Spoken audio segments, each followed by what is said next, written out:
Ever since the dawn of humanity, all over the world, people have consumed psychedelic substances in their spiritual, religious, and shamanic traditions.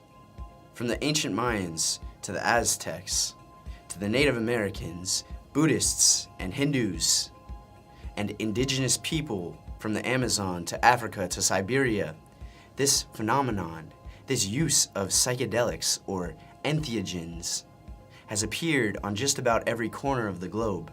Clearly, there is some sort of relationship between the psychedelic experience and spirituality or religion. But what exactly is that? What really is going on here? This is a question that has actually been investigated by modern academic research. The organization MAPS, Multidisciplinary Association for Psychedelic Studies, offers a listing of dozens and dozens of these rigorous academic studies with mushrooms, LSD, ayahuasca, DMT, mescaline. One of the most notable and recent of these academic studies is the research done by Dr. Rick Strassman at the University of Arizona with DMT. In his book called DMT, the Spirit Molecule, Dr. Strassman says, "The experiences described by volunteers under deep psychedelic influences were strikingly similar to the experiences of practitioners of traditional Eastern meditation."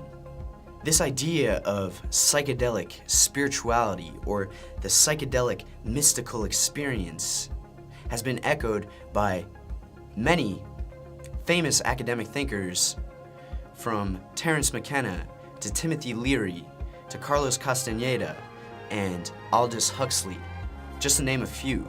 Just as we need telescopes to peer deep into space and microscopes to peer into the fabric of space-time, psychedelics offer a tool, a lens through which to peer inwards into the mystery of consciousness itself.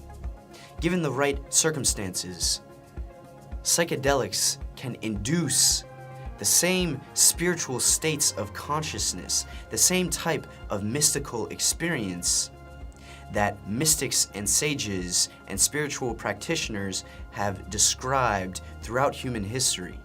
Perhaps for the first time, we are invited to consider that maybe there is more to this miracle of life than what meets the eye. Maybe there is something here, there is something to what we are that is beyond this lifetime. Could it be that this physical universe, as vast and infinite as it is only the tiniest tip of a never-ending iceberg? Could it be that this physical universe is just a grain of sand in the grand scheme of things? Could it be that there are infinite other realms and dimensions and layers to this existence that coexist with this reality in ways that we can't even begin to imagine? By stripping away the filters of the mind, by opening the doors of perception, psychedelics can grant insight into the fundamental nature of reality. As the poet and mystic William Blake once said, "If the doors of perception were cleansed, everything would appear to man as it is, infinite." This is like seeing the big picture. This is like cosmic consciousness. The divine plan begins to reveal itself. The exquisite interconnectedness of life becomes explosively apparent. Truly, truly, this is an experience that is beyond words. There are no words that could ever do it justice. And in seeing the cosmic web, the grand plan, we also see that we are part of it all. We are one with it all. We are seamlessly woven into the fabric of this mystery of existence. We are it. We are an expression of the infinite one source of all that is. The sense of being a self separate from anything else disappears. The boundaries dissolve. Observer and observed become one. Self and other are no more. There is a feeling of dissolving into complete unity with all that is, with the infinite. And this experience of oneness, this is what the heart longs for. And upon returning from the trip to this so-called mundane reality, you realize that there is nothing mundane about it at all. It is a complete miracle. I mean, just look at this place, look around you. Look how life is dancing in the most beautiful and exquisite and bizarre ways. There is a magic to life. There is a wisdom and intelligence rippling through all of existence in the way that a flower blossoms out of the seed, in the way that our hearts right now are beating, and every cell in our body is animated with life without even trying at all. In the way that everything is just happening, it's all just unfolding from the Big Bang to this, with every single atom in its right place. This is the sacredness of life.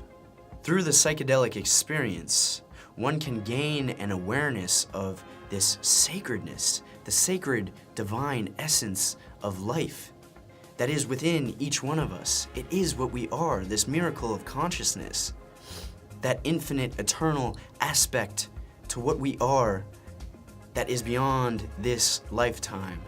This is the potential of the psychedelic experience. So psychedelics are not just visionary tools. They are tools for transformation, for personal growth, for evolution, for the evolution, the expansion of consciousness. But like any tool, they are only effective when used with respect, when used in the right way. And this is an extremely important point for me because, to me, these are divine gifts. These are sacred substances, and they must be treated as such. And it is also clear that many of these trips are not pleasant at all. In many situations, people have experienced not just uncomfortable, but terrifying trips that can be deeply destabilizing and even traumatizing in some cases. So I am not at all advocating that anyone or everyone should be consuming these substances, not at all. What I am advocating for is the responsible, careful use of these substances as tools or technologies for the expansion of consciousness, the evolution of humanity, transformation, and personal growth from within. As Rick Doblin says, psychedelics are not a substitute for faith. They are a door to authentic faith, born of encountering directly the sacred dimension of everyday experience. This is not the only gate to that discovery, but it is the most ancient and universal and potentially the most accessible to the majority of the human race. If average Joe off the street, if you and I can gain access to the same spiritual, mystical states of consciousness that are otherwise only accessible through meditating in a cave for 30 years, that is powerful. That is incredible. And we have to take notice of that. We have to investigate what really is going on here. Because I do think that in our Western culture, as a society, our relationship, our connection with the sacred, with the sacredness, the divinity of this miracle of life has become severed. And I think that is at the very root of so much of the conflict in the world today. And to reconnect with our unity, to know, to recognize our oneness as children of Mother Earth, as children of this universe, as one human family. This is the key to world peace. It begins within each one of us. World peace begins within each one of us.